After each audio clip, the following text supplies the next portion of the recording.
Hello, hello, hello, hello, hello.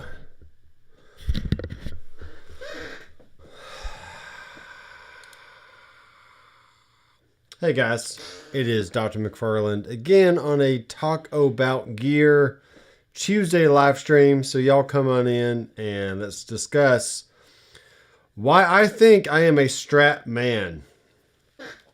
So this is a Reverend Gil Paris signature model. And you'll notice that it has very Strat type features as far as the body shape, the 3 single coil pickups, the 5-way switch. It has 6 inline tuners, and they are locking tuners. So they are locking. It has a little bit of figure on the back of the neck, not tons, but it's just a very nice roasted maple neck. This particular guitar has a Pal Ferro fingerboard versus rosewood or maple or ebony or rich light or many other types of fingerboard woods you can get. It's got your basic back plate so you can access the trim system and bridge, block, and all that stuff. This particular model, most Reverend guitars have a bass contour knob, which is essentially a high pass filter that cuts out low end before, it just cuts out low end. So, but this one you can actually pull up, so it gives it a little extra meat and a little extra mid range for those single coil type sounds. So it's just a little meatier sounding. Then you got a basic tone. This tone is for the bridge only. Then this tone is for these 2 pickups. And then you have a master volume, which actually have a little washer underneath there. Because of the placement, my hand was hitting it and it would turn down the volume without me even knowing. So I put a little washer underneath there so it doesn't turn as easy, but I can still turn it if I want to. So yeah, this is my S-style guitar, and let's talk about some tones tonight and all that fun stuff. So let's say hi to the rebels here. We got Kevin Carrick in the house, and he says, I think I'm a PRS man, which I have not owned a PRS yet, but I would definitely not mind if I did. And Andrew Collins, the resident Helix connoisseur. That's your new nickname, by the way. The Helix connoisseur. And he asked, did I go to NAMM? And I did not go to NAMM. I've not been to California ever in my life. In the whole 42 years I've been alive, no California trips for me. But I hope NAMM keeps going. There's a few, a lot of YouTubers like to get on their channels and just speculate and just throw out stuff into the wind and see what sticks. And some are saying NAMM is dead. And why do we really need to have a NAMM anymore? Well, if you remember, long time ago, this was primarily for brands and their vendors to get together, and the vendors can figure out what they wanted to keep stock of for that next year or whatever that was, right? And then eventually they started letting the public in, and even YouTube / content creators or influencers. And now with the dawn of millions of channels on YouTube, any brand that makes a product can just have their product featured on upteen thousands of YouTube channels is essentially very, very cheap ways to market their products. So I still think the core focus of any NAMM show or any trade show is to get the companies and the vendors together so they can figure out who's going to sell what and who's going to carry what and all the new features and stuff. And if anybody else gets to go, that's just a cherry on top or icing on the cake, if you will. Or sprinkles on your donut. I don't know. So yeah, I did not get to go. And my company that I work for, Harrison Consoles, recently merged with SSL because we were purchased or bought out by Audiotonics, which is a company that owns, it's a blanket company that owns many, many other smaller companies. But SSL is pretty big. They also own Allen and Heath and Soundcraft and Digico and Calrec and all kinds of big, console companies. So next year, maybe, if SSL has a big booth, then maybe me and some other guys on the team can go and show off some SSL products, some Harrison products, whether that's hardware or software. And it might be my first time ever going to California. So that would be really cool. The NAMM show here in Nashville is definitely, not want to say it's totally dead. They may bring it back eventually. But for now, it's just not happening. They're only going to have one NAMM show a year. And they may even start putting it back in January instead of March or April like it has been this year. So who knows? We will see what happens. Andrew Collins says he thinks it's dead because the big manufacturers get more bang for the buck by selling direct. That is true.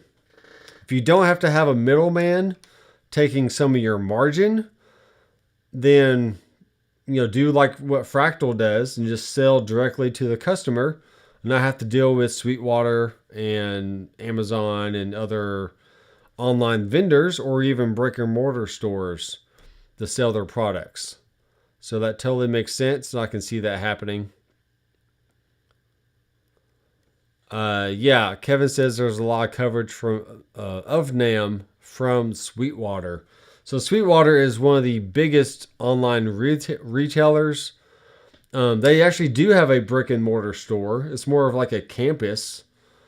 It's definitely not a small mom and pop store. It's a big campus that has their main. You can actually walk in and go shopping. You can actually play on instruments and on drums and check out recording gear, headphones, microphones, audio interfaces, controllers like I have here in front of me. And but they also have a whole entire warehouse that stores everything, has a 55-point inspection, and just a lot of cool stuff. So we got 5 people moseying around here. So if you haven't identified yourself, please say hello and tell me your name and where you're from. Sweetwater is huge. I do want to take a tour of Sweetwater, maybe later this year, maybe in the fall. That'd be fun. I'm here in Nashville, so Sweetwater, Indiana, it's probably about 5 hours, 4 or 5 hours. So it wouldn't be a horrible drive, and it'd be fun to go up there maybe on a Friday and a Saturday. Maybe drive up Friday, spend a little time there, spend the night at a hotel, wake up the next morning, spend all day, maybe till like 2 or 3 o'clock, just checking out the rest of the place, and then hightailing it back home for church on Sunday. So I am the AV coordinator at my church, so I don't have to be there every single Sunday of the year, but it's good if I don't miss, because I need to be there to keep the troops in line, if you will. All right, so if you're watching, let me know if you have a Strat of some sort, it doesn't have to be a Fender. It can be a Sir, or it can be a Reverend like this one, or just any guitar really that has a 5-way switch. Because to me, a Strat sound is the sound of a bridge middle, a middle, a middle, a neck, and then a neck pickup. So let's go through these 5 switches here, or 5 positions. If you're new to guitar and you just don't know what this 5-way switch even means, well, let's go ahead and explain it. Okay, let me strap this thing on like so. I got a little late start tonight. Had to put the kids in bed. Wait for the wife to get home, all that fun stuff. But all right, so 5-way switch. Here we go. You can kind of see it. You can see it right here. Okay, so we're in the down position. This is called position 1, and this is bridge only. Okay. So this is a Kemper over here, just with a clean tone.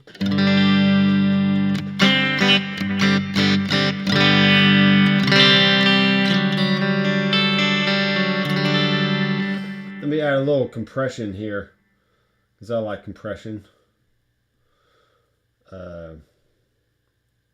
Turn some knobs, turn some knobs.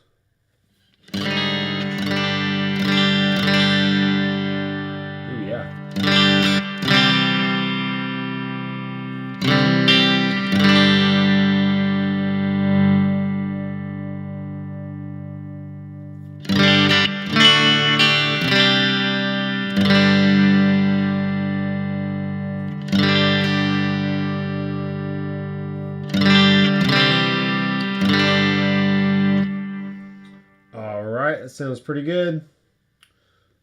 Let's adjust a few more things to my liking.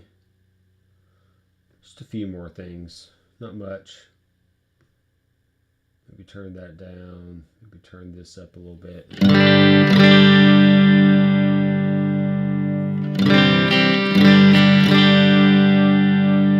Okay, sounds good.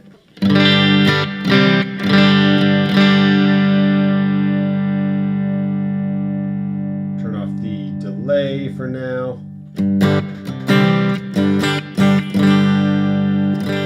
I didn't realize that the delay made it sound brighter like that. Interesting.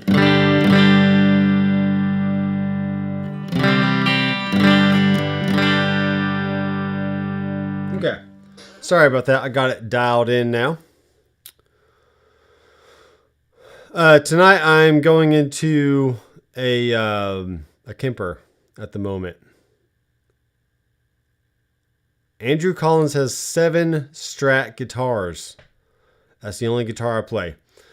So all right, let's go into these positions first, and then we'll kind of discuss why I think I'm a Strat man. Okay, so this is the bridge only, and wow. Okay, bridge only, you got it? Now, as the closer you are to the bridge, the brighter the tone you're going to get, okay? So the bridge pickup on any guitar is always going to have the most bite, and just the most, it's just a brighter tone. It has more high end. More zing to the sound.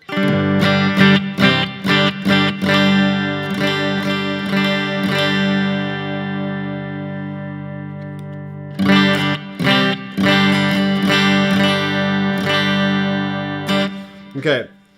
Also, as to the brightness is the bolt-on construction.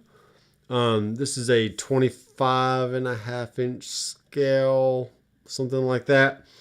And with that combined with the bolt-on, you're going to get a brighter sound as well versus a Les Paul, which is going to be a darker sound because it has a shorter scale length and it has a set neck, a glued-on neck. And it usually just has 2 humbuckers. So there you go. All right, now position 2 is only going to be bridge and middle. And this is going to, most guitars have reverse wound, so you get a humbucking sound, or essentially it's a silent. You're canceling out the noise that would be usually inherent in single coil pickups. These happen to be Fishman Fluence pickups, so they are noiseless, which is also a reason why I like this particular guitar. Okay, so we got that sound versus back to bridge.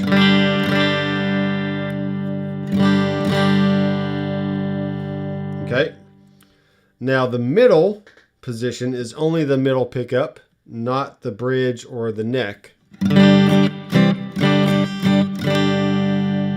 Okay, so has a nice sound.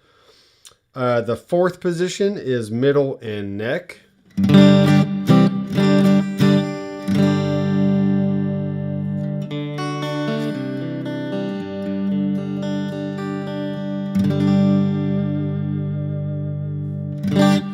Okay, and then the 5th position is only the neck. I feel like I'm out of tune just a bit. Let me tune it up here.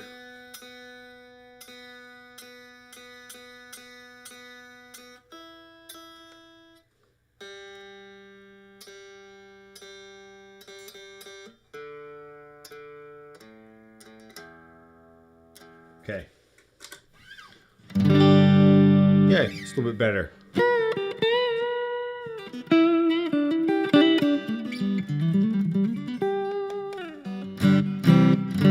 Alright, I think my strings are going dead or something,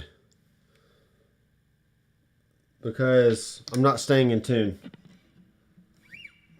Something's not staying in tune. Could be my B string. I'm not quite sure. Let's tune one more time.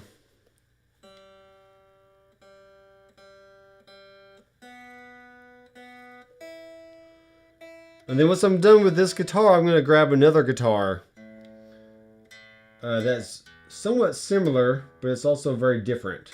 Okay. All right. I'm not gonna bend any strings. I'm just gonna strum some chords from now on. All right. So that's all 5 positions. Now, this tone, which is not true on every single S-style guitar, but on some and most, this tone only controls the tone on the bridge pickup. So, for example,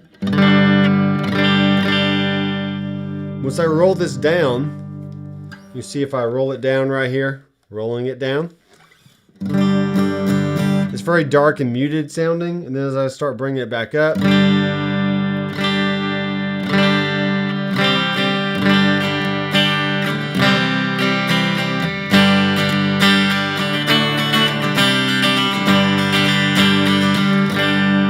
okay, if I go to the middle or the neck or any other position past position 2, the middle knob is going to control the tone. All right.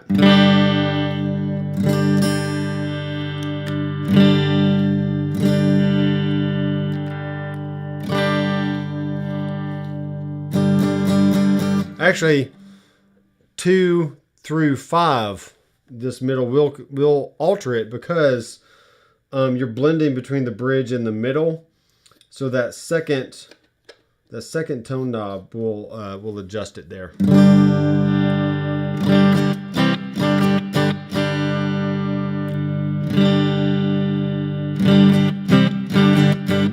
So, if you feel like your Strat is just a little too bright, I suggest taking that tone, instead of putting it on 10, mess around with maybe 8 or 7, somewhere in there.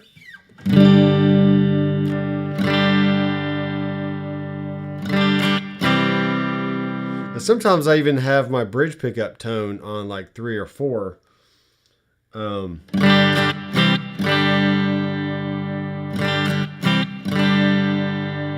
Just kind of warms it up a little bit.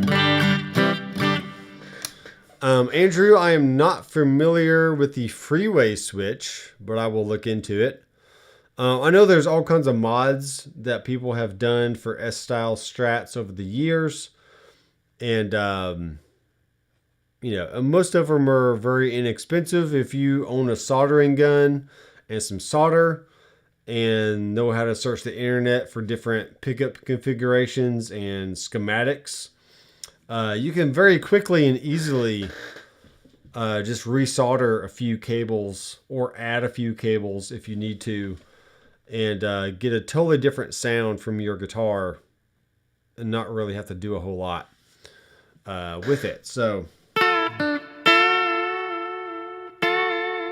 like for instance, this tone pot right here, if you want to make it just for the bridge, it's just like a one cable move. It's not a big deal at all.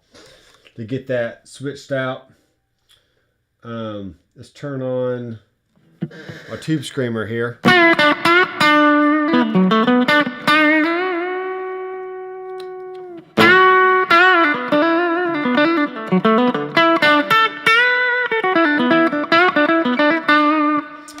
Alright, let's bring up my website with some backing tracks. And I've been sorting through my hard drives. I got 3 new hard drives. One is for purely for travel. This is a little 1 terabyte SSD drive.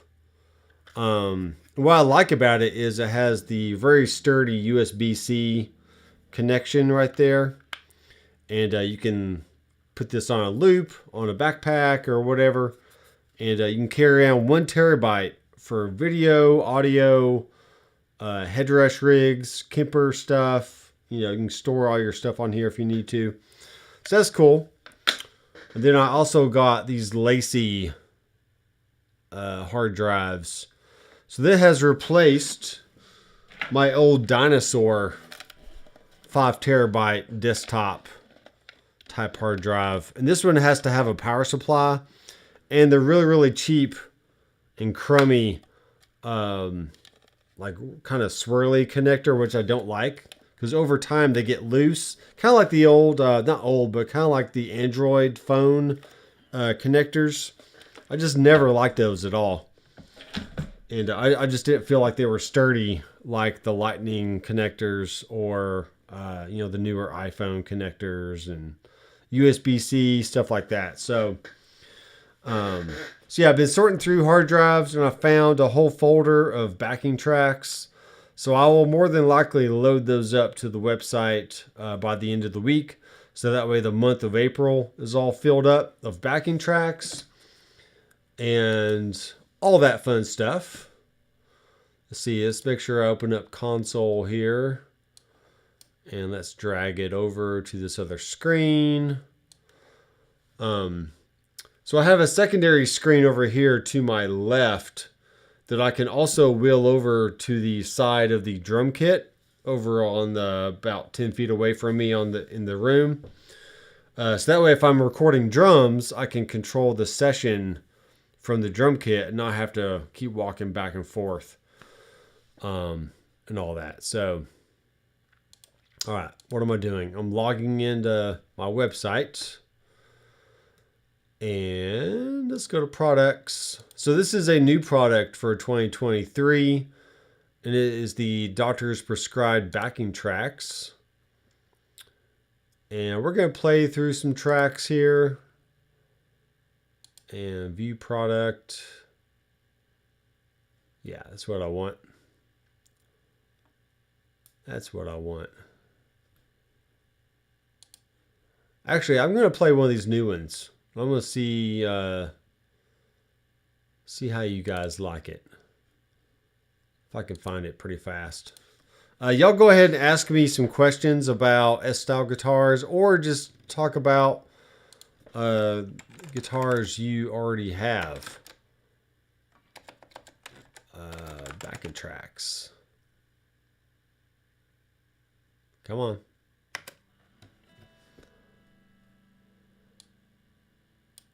The problem is I can't remember where it was. Just thinking. Maybe it's in the video one. Maybe it's in the video.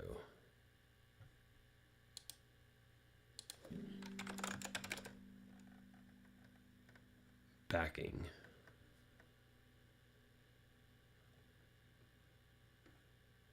Backing vocals. Backing tracks.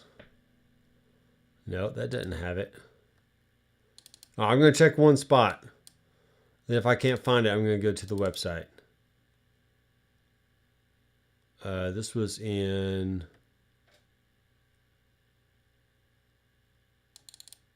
transfer backup. That's not it.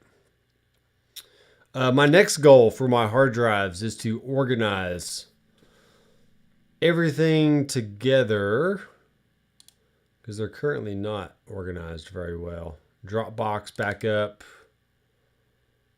Pretty sure it was in Dropbox backup.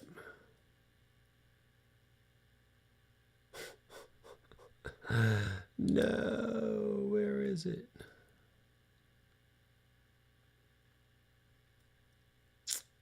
All right, sorry. I was trying to find, I came across a cool one that I really liked.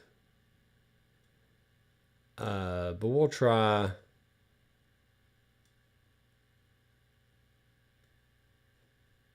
I really like this F major one. This is cool.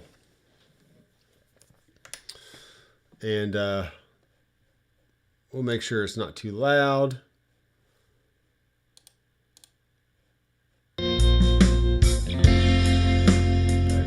All right, rewind it.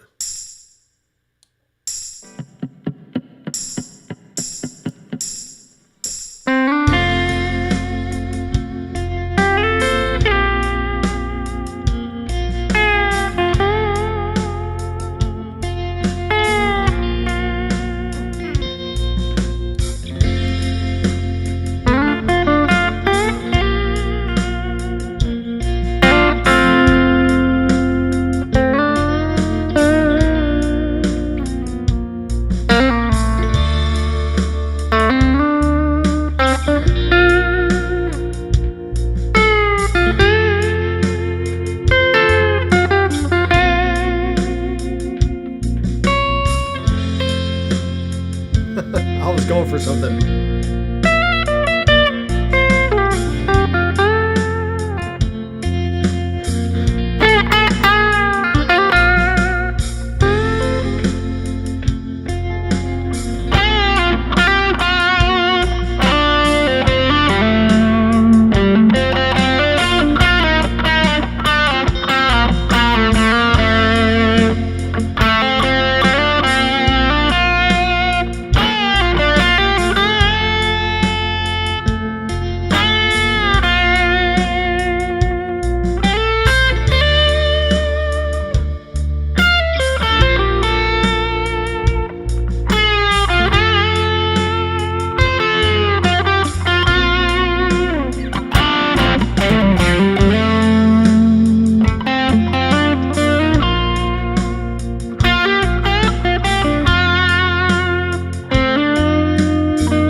second position.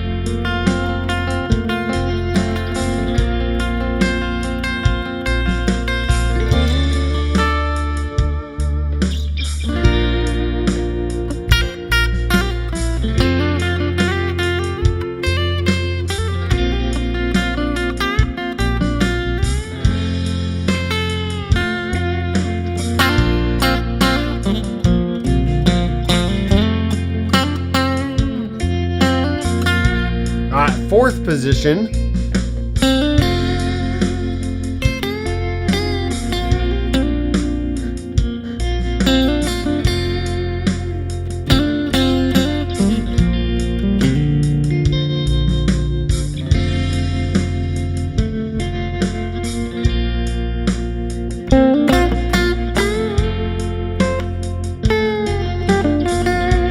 Middle position.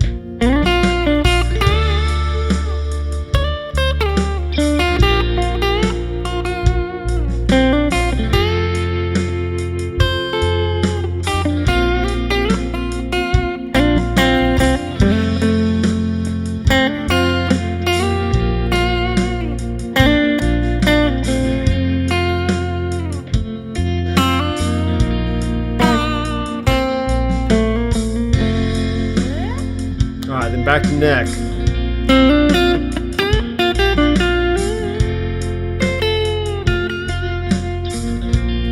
Let's take this, crank the volume on this amp.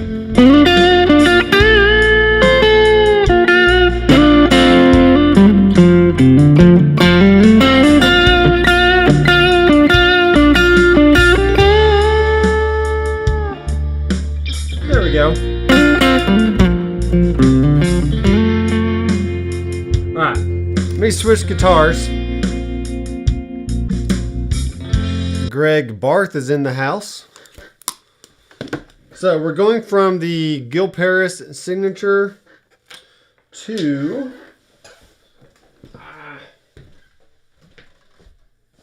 let's see.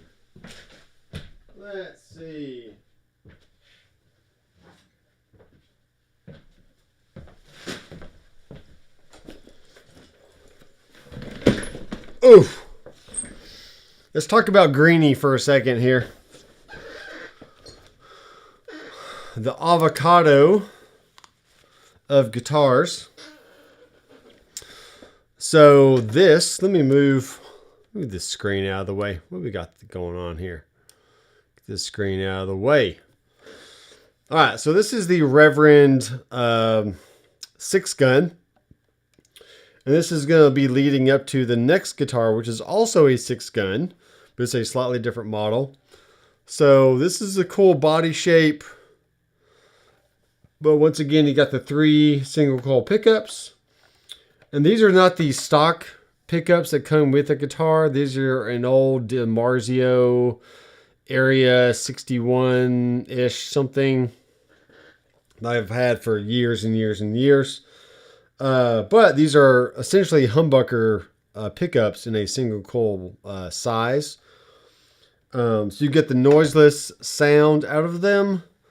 But I've had some issues with this guitar to where the bridge position did not want to have full volume for some reason. So I took it apart.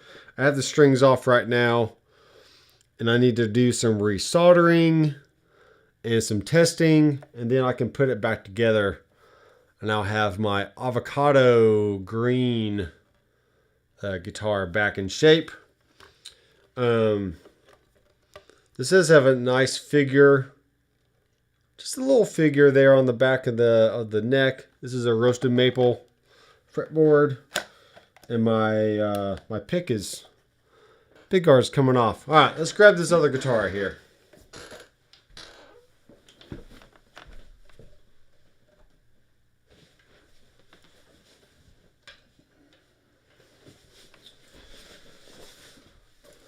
I did order a new bass from Amazon.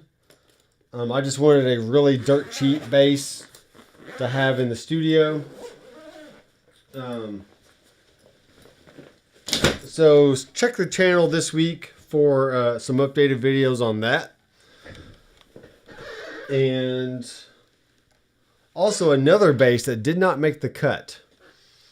I was slightly disappointed in that one, but I'm not going to give it away. Be sure to subscribe down below and click the bell so you'll be notified of all that. All right, so this is a 6-gun HPP. And I want you to guess why it's called HPP. Just look at it and then put your answer in the chat there. Why is this called a HPP model? Why? Why would it be? It does have a 5-way switch, just like the other 2 guitars. And many other guitars before it, and many guitars after it, I'm sure. This also has a bass contour knob right here, which is what I was talking about earlier. Most Reverend guitars have a bass contour. This knob is more like a low-pass filter, so it's going to filter out the high end. So this filters out the lows, this filters out the highs. So it's a really good way to shape the sound. And then we have our master volume here.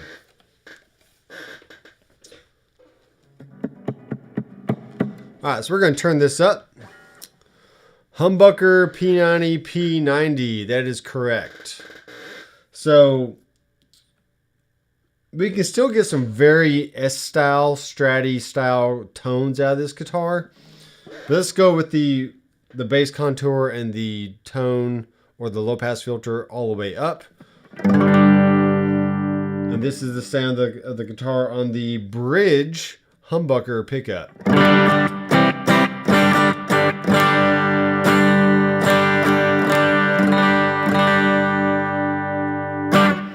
Okay, this is the sound of the second position.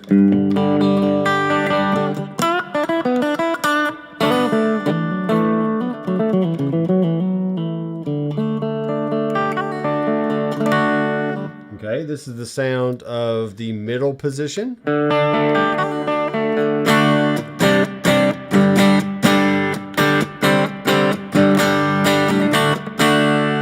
Okay, we got the fourth position, which is the essentially 2 P90s at this point.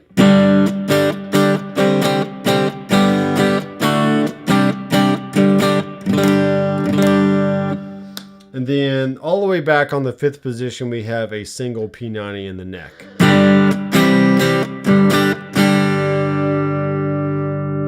Let's turn on this pedal.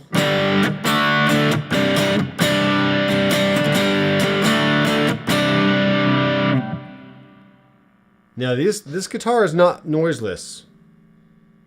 You kind of hear a little bit, some noise coming in on those P90s. I could switch those out from for some noiseless pickups from like Mojo Tone or even DiMarzio. Make some noiseless P90 pickups. But notice when I go from fifth position to fourth position, notice how the hum went away? There's still a little bit of static going on there. But there's the hum.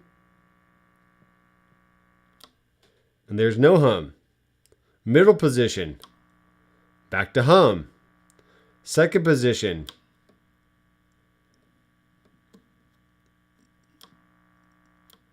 Yeah, it's just barely there. And then humbucker is no hum. So you still get a tad bit of interference because I'm by computers and hardware and stuff.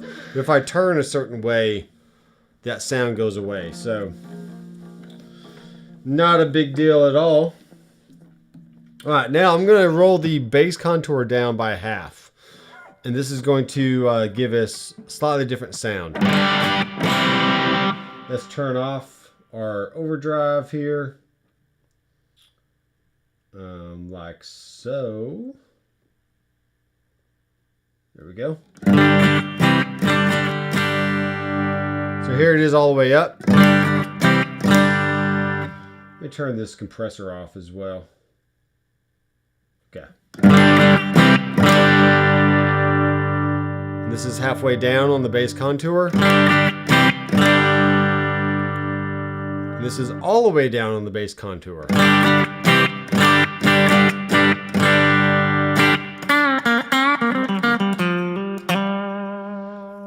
Back up.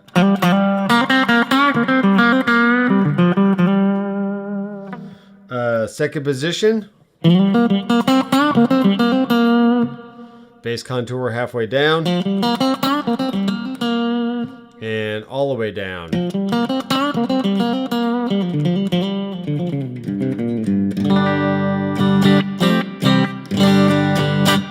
Okay.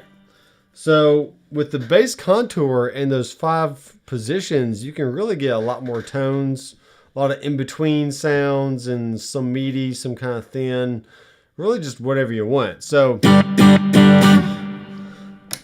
with all that said, that is really the reason why I think I'm a Strat man, is I like having those 2 and 4 positions available, but it still gives me a full-on bridge, a full-on neck, and then the middle pickup, which is just a different flavor, and then positions 2 and 4, which is another flavor on top of Flavor Flavs, all the Flavor Flavs, right?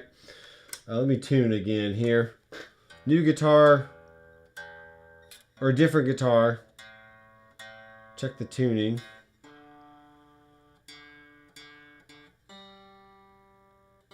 Checking the tuning. Here lately, I haven't had to keep my air on because it's been kind of cool during the days. Today's a little warmer, and it's not hot up here, but it's not comfortable either. It's just kind of that muggy, bleh, kind of feeling. So, but the less noise I have in the background, the less noise I have on the stream. So I'm keeping it hot in the studio so it's nice and quiet for you guys. How about that?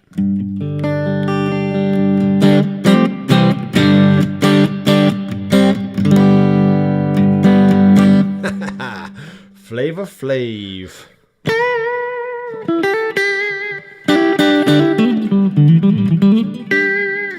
All right. I'm going to add, let me add an overdrive here. And I want you to guess what it is. Let's guess what this is here. Hello.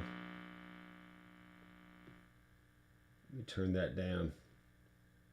Let me turn that down. Something like that. All right, so this is clean.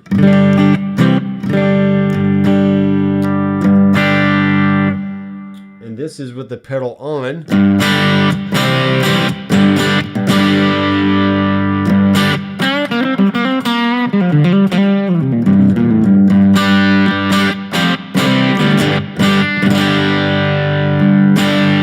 Sounds pretty good. Let me turn up the drive a little bit more.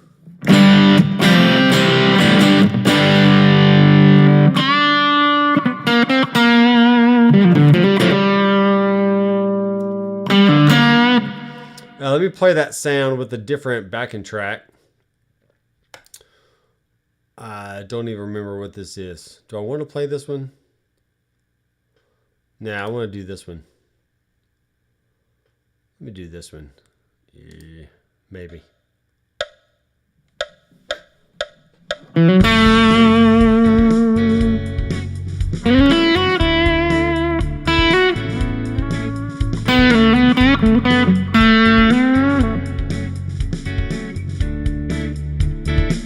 it up a little bit.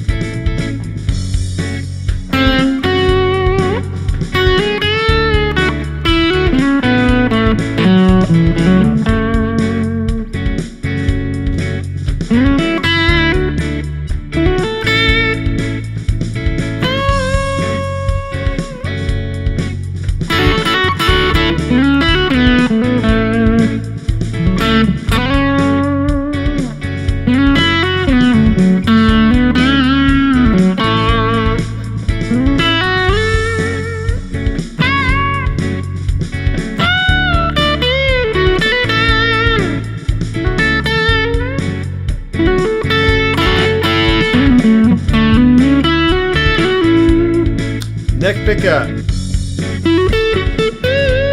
Very sweet sounding.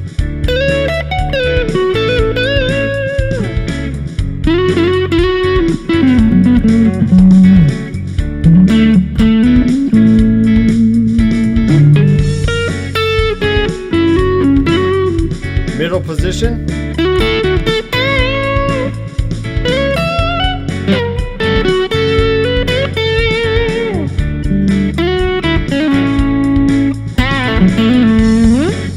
Okay, that's nice.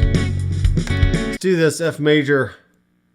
I call it two-face vibes because it goes from major to minor-ish, something like that.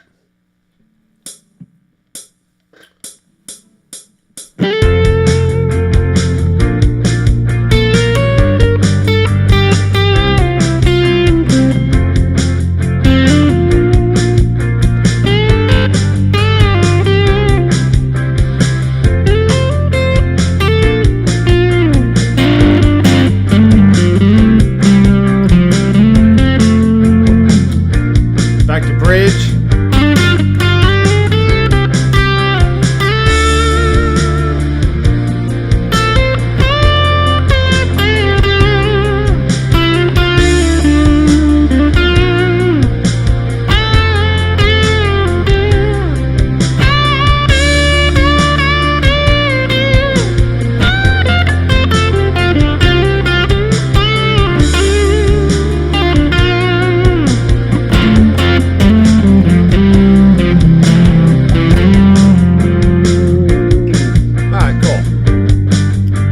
That's some nice tones. All right, let's try one more. Let's try another overdrive, fuzzy fuzz, something. I don't do a lot of fuzz, but I like fuzz. Now with fuzz tones, it's not critical or important, but it does sound really nice when you have it on the neck pickup and you kind of play higher up on the neck.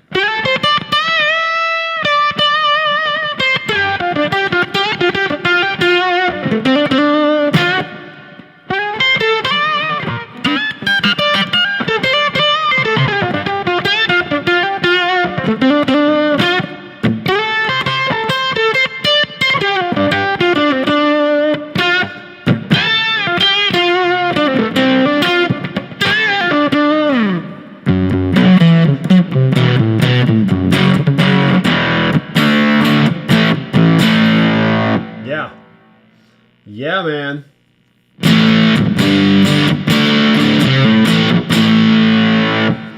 That sounds groovy. Let's play some super funk groove in G minor. How about this one? So far, Greg, the first sound I had was a clon, and then the second sound.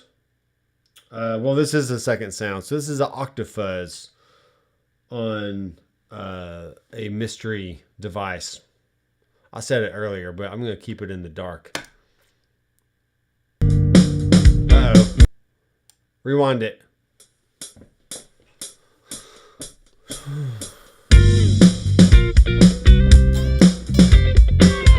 Haha.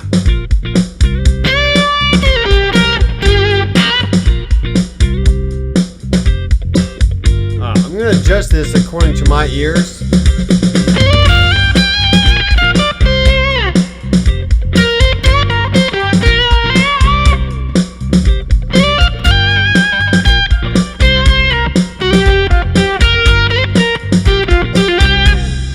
Bridge.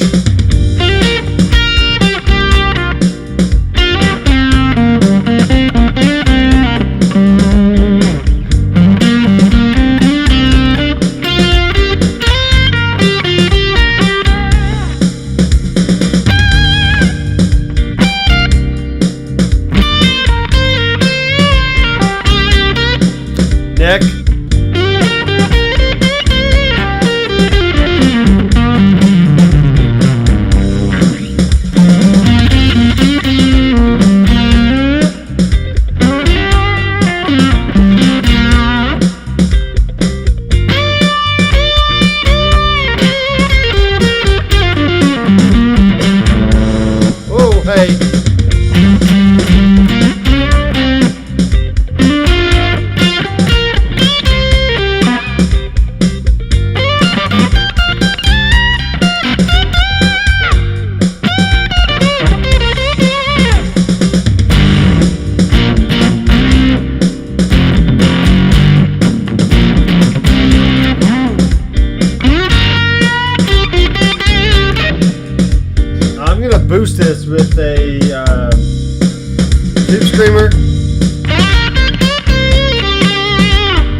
neck pickup.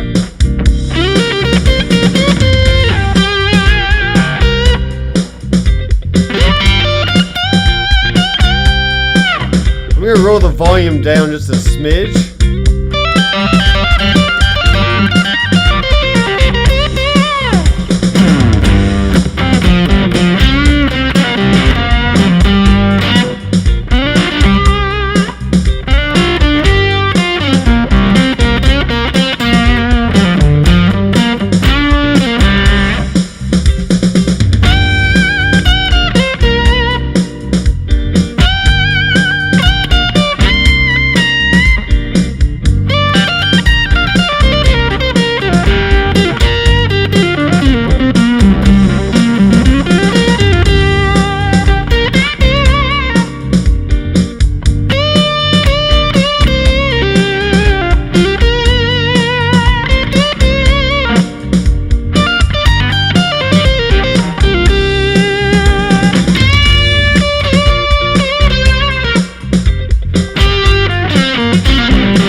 This next song, this next tune, this is the quintessential like U2 type sound, right? The Edge is known for playing Strat style guitars. He also plays Tellys and humbucker style, I mean all kinds of guitars really, but his biggest hits were recorded and played on a S style guitar. So let me add in. Let me go find a delay here.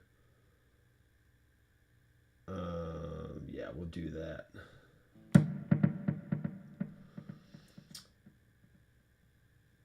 And someone made a comment a few weeks ago that I'm not streaming in stereo. I mean, I really should be though. I mean, I'm hearing it in stereo myself. So you let me know if you're hearing a ping pong effect in your monitors. Because I'm hearing it in my headphones. And whatever I'm hearing really should be what you are hearing on the stream. If you're not, then that's a problem.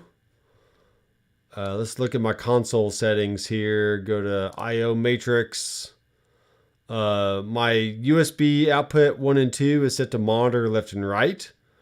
So anything that I have on this console mix right here, you should be hearing in stereo.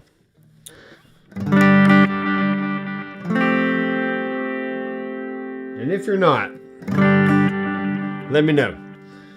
All right, so let's go in here and we can tap in our tempo.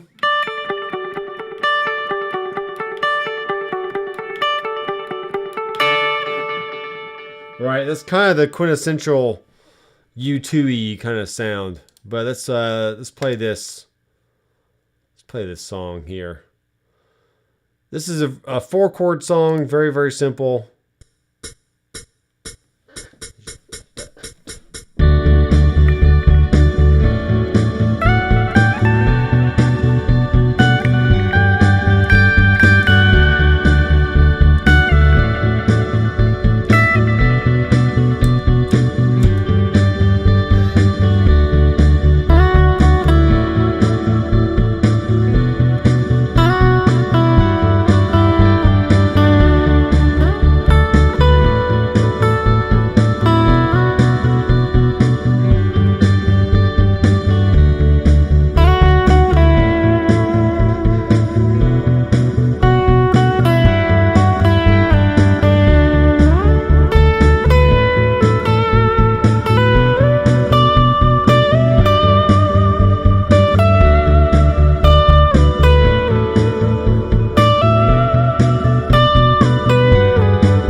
Neck pickup or bridge.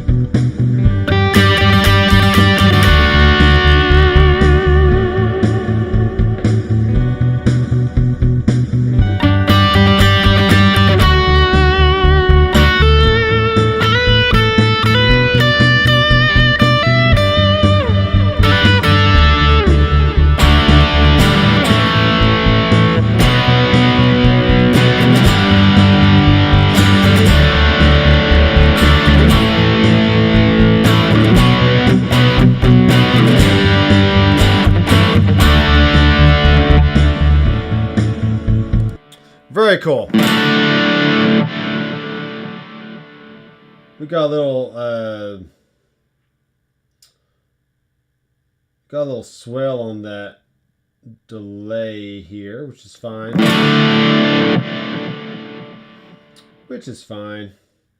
I'm actually going to switch amps because I want to switch amps. And we're going to find a... this is a sound of... Let's see what we got. All kinds of different options.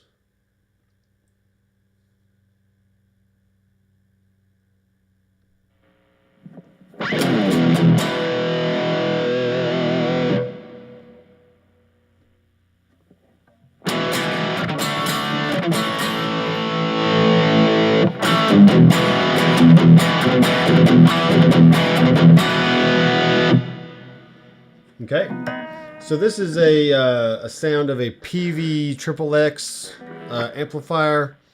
Tons of great profiles you can find on the Kemper rig manager and all that.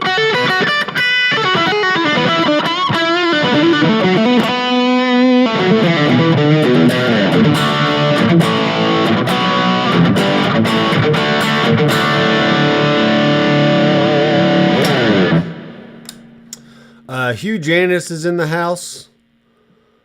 Greetings from Mexico. Very cool. Thanks for stopping by. We got Aaron Short also in the house. Has a great YouTube channel. If you like live streams and talking about gear as well, you should check him out. A lot of good stuff on his channel. See who else commented. We got Michael Ruiz.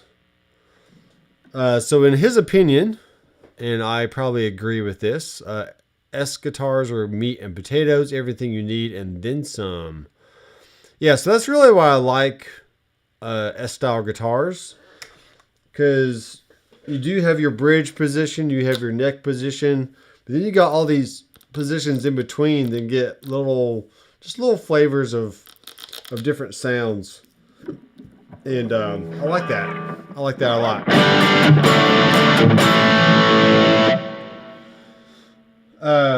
Let me find a Mezza Boogie. I really like Mezza Boogie type stuff.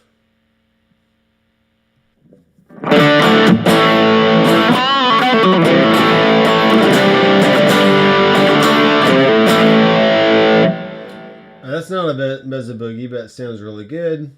Here's a 6505, which I really like.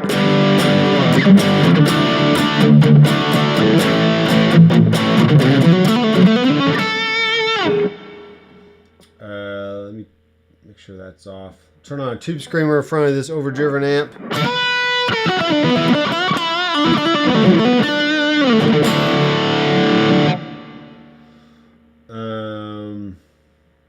Let me switch something around here.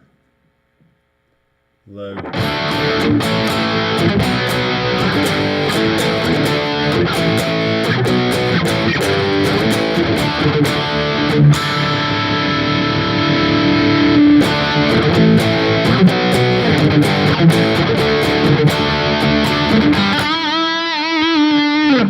Cool. That sounds nice. Checking some messages here. Checking some messages. Everything's looking good.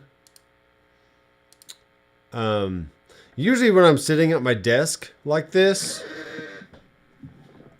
I can kind of turn a little bit and get some of that sound out. Some of that nasty stuff. I do have a gate on here. Let's crank that up just a smidge. Get rid of some of that noise. So that way when I'm not playing, that's one thing you do need to watch out for S-style guitars. They can do high gain. Think Yngwie Malmsteen. But you do want some kind of gate in your signal pass. So that way when you're not playing, you don't have all that 60 cycle hum in your signal, making all kinds of weird noise, especially if you're playing through like a Marshall full stack like Yngwie does.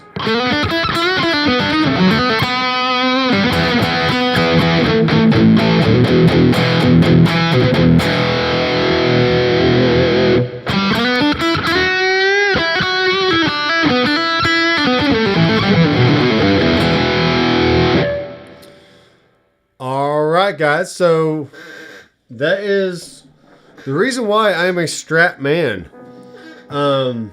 I got some guitars over here that I do like a lot, but they're just not a Strat and they're not making the cut.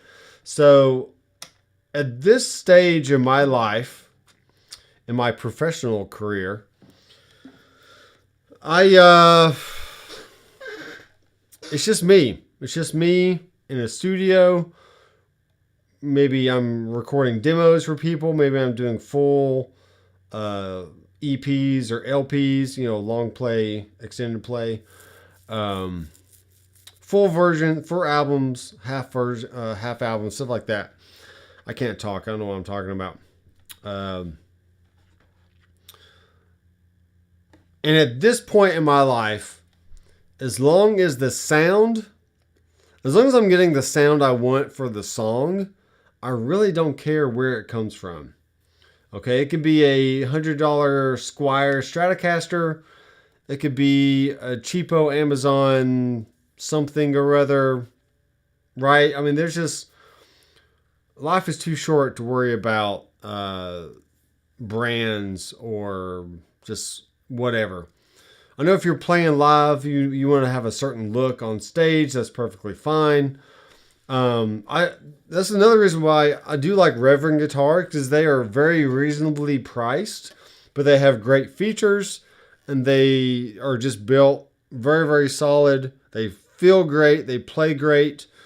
So I feel like Reverend guitars are a good investment in my personal sound that I have here in the studio, or when I play live, which is mostly at church these days. But if I do ever get an opportunity to play, whether it's down on Broadway or one of the local clubs, or go on tour with somebody one day, maybe when the kids get a little bit older, and I have some more time to maybe, play with some other people and actually go on tour, which I would not mind at all. I definitely want to do that again sometime in my lifetime. Play with some guys. Go on maybe if it's like weekend warrior type stuff. Maybe play some shows on Friday and Saturday and be back by Sunday kind of thing. Whatever. But yeah, these are just really solid instruments. I could get by with some cheaper options, I'm sure. But I just love the aesthetic and the feel of what Reverend provides. So those are my main guitars of choice. I do have on order a Kiesel guitar, and I do not know where. I don't know where that picture is. I don't know where it is. I know where to find one though. I've actually ordered a guitar just like this. Because I saw it on the Kiesel website. I was like, hey, I like what I'm seeing right there. So I need to go. Let me show you what I'm showing here. There we are. All right, so I need to click on. It's not an A2. This is a Aries neck through. And the guitar that I ordered is essentially this. Okay. I saw that picture and I was like, I like that.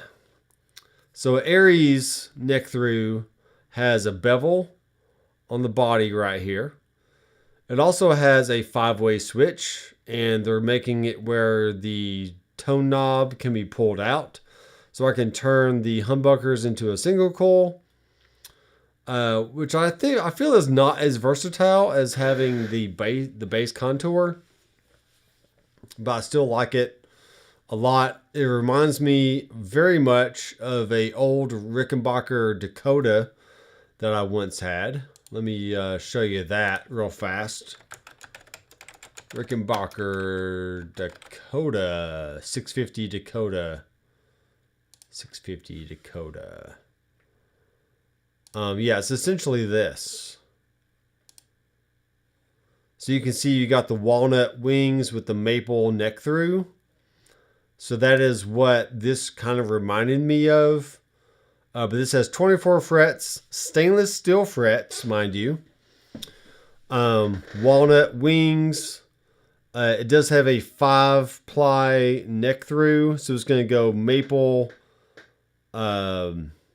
maple, walnut, maple, walnut, maple. I probably could have had, I mean, you can kind of see it right here. You got maple, walnut, maple, walnut, maple. The fingerboard is going to be bird's eye, so it's going to have a nice bird's eye look to that.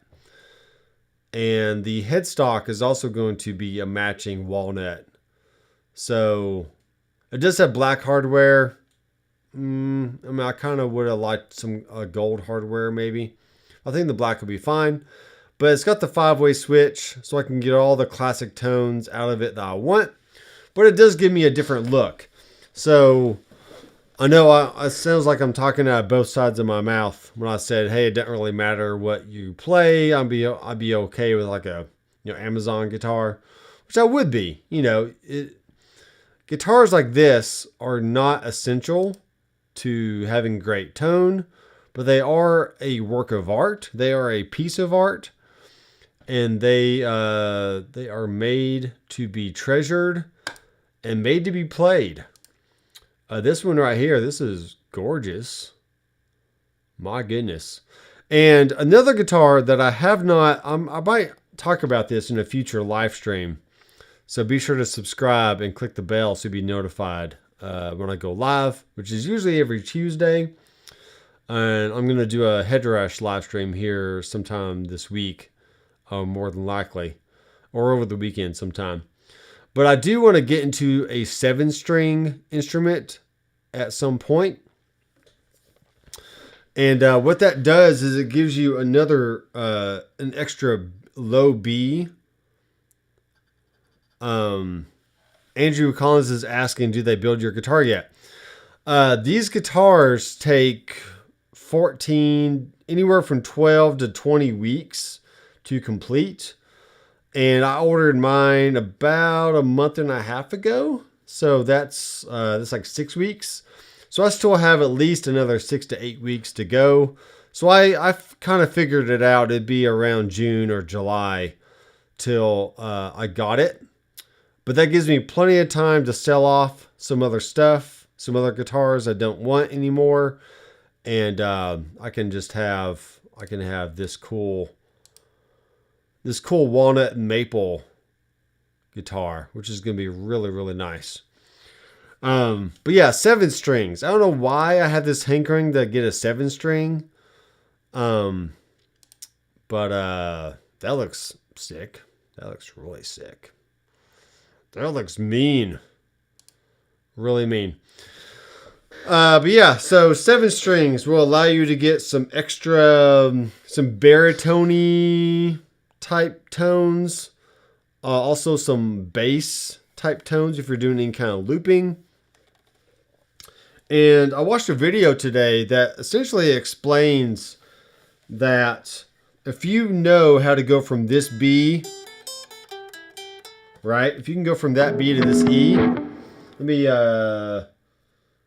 just turn it down just a little bit. So you can do the exact same thing on the low B going to the E.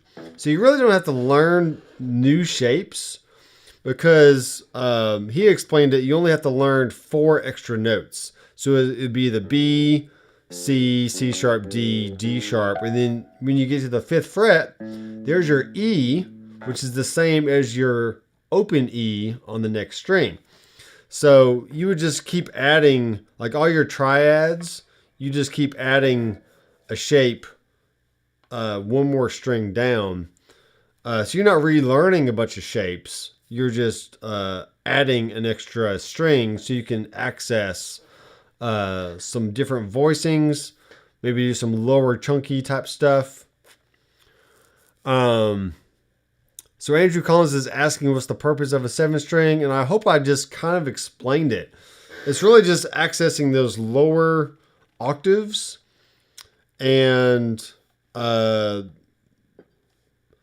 kind of like playing, if you're playing a 5-string bass, it's very, very similar. I liken it to a trigger that you get on a trombone. So what that does, let me put my guitar down here. I sold my trombone back in 2014.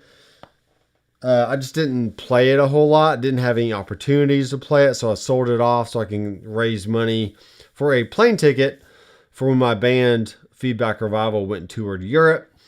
And so that helped finance plane tickets and food and whatever else. So, but essentially a trigger on a trombone, if you have your 7 positions on a trombone here, when you press that trigger, it's like you're sliding all the way out to the 7th position, but the note is really right here in the 1st position just by hitting that trigger.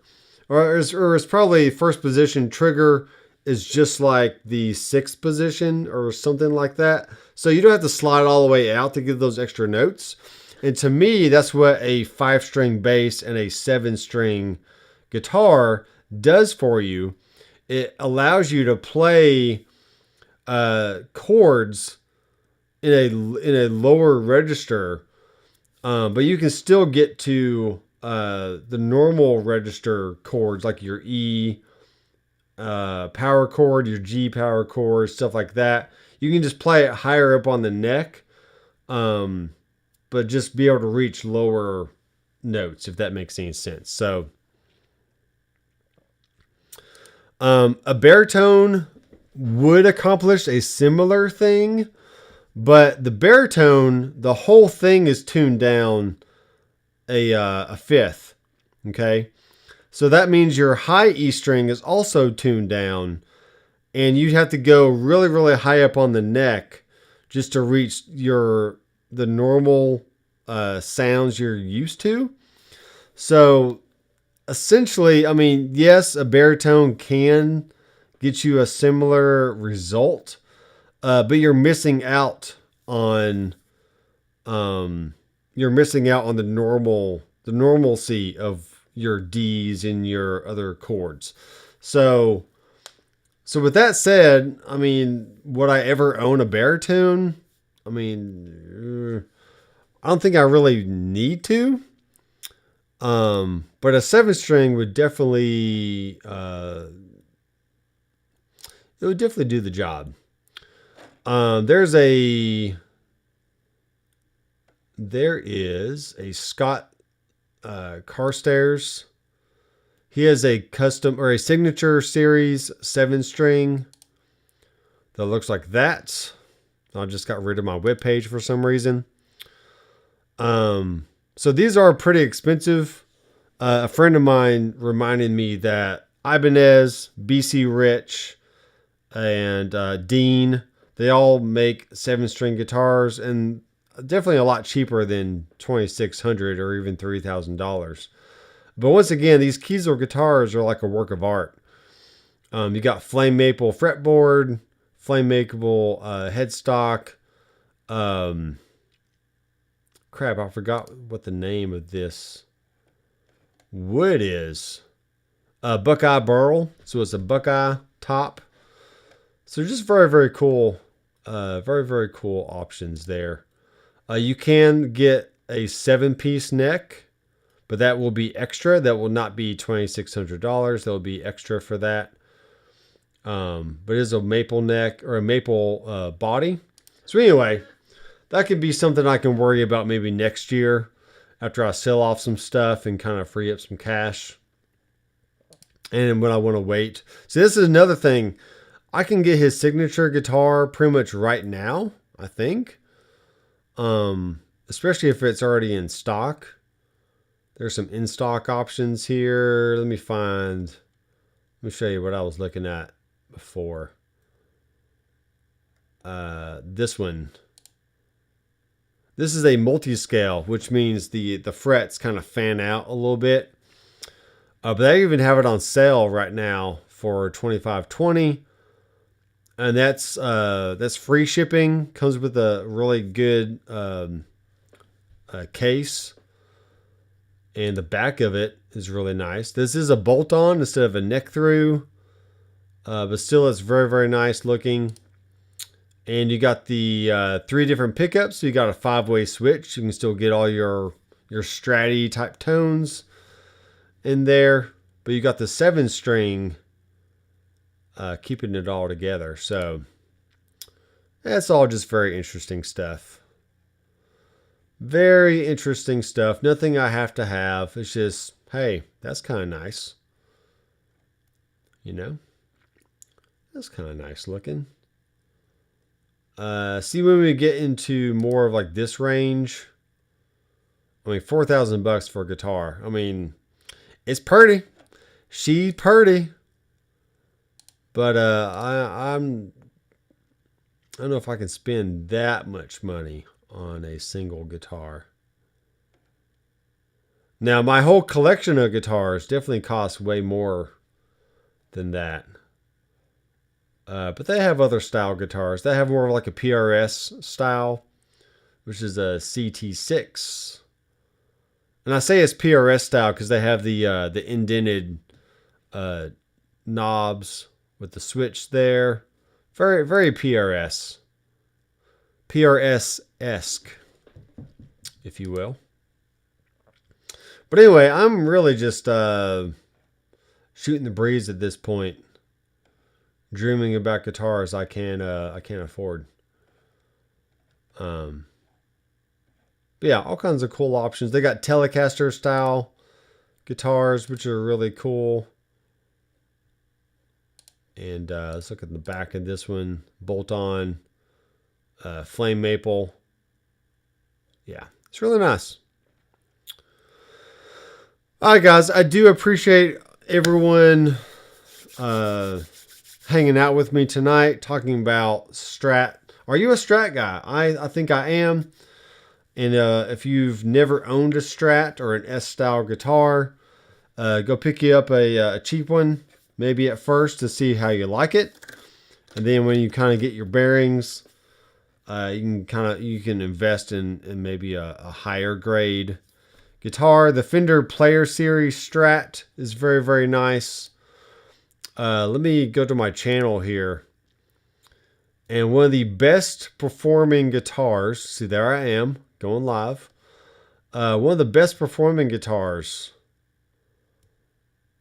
best performing videos, sorry, I have is Should You Buy a Fender Player Series Strat? And that was released 3 years ago, and it has 127,000 views. Now, that seems like a lot of views, and it is. But some YouTubers today, they can get that many views in like a week. So I'm definitely a small fry here on YouTube. Just love talking about headrush, amps, pedals, guitars. Got some recording stuff going on here. You know, some PreSonus Studio Live. There's the 6-gun TL I showed you earlier. Tons of headrush videos. And I have some ideas for the MX5 here.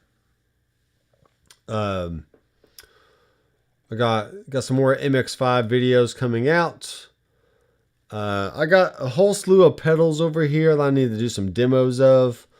but I may be selling those here in the next month or so. Got to make room for some other stuff, and I'm going to talk about this probably in a future video as well, but I'm pretty sure I am a all-in-one modeler kind of guy. Okay. I don't like having separate amps and pedals and power supplies and cables and all kinds of stuff. So as fun as putting together this board would be, it was just literally just sit around and not do a whole lot. So I showed that last week on the live stream. I may get around to putting it all together. I might just sell it all off. I'm not really sure. But yeah. You got this, you got this, you got this. I feel like I do. I feel like I got this. So thanks, Andrew and Aaron, and looking back through Michael, Hugh, Greg Barth, Kevin. It's really all the people that commented tonight, and I appreciate all of you. So thanks, guys, for watching. I am Dr. McFarland. Be sure to check the links in the description for courses on my website, Amazon, and affiliate and Sweetwater affiliate links. And I'm going to be coming out with some cool videos very, very soon. So be sure you're subscribed and click the bell. And I will see you in the next video. Keep rocking.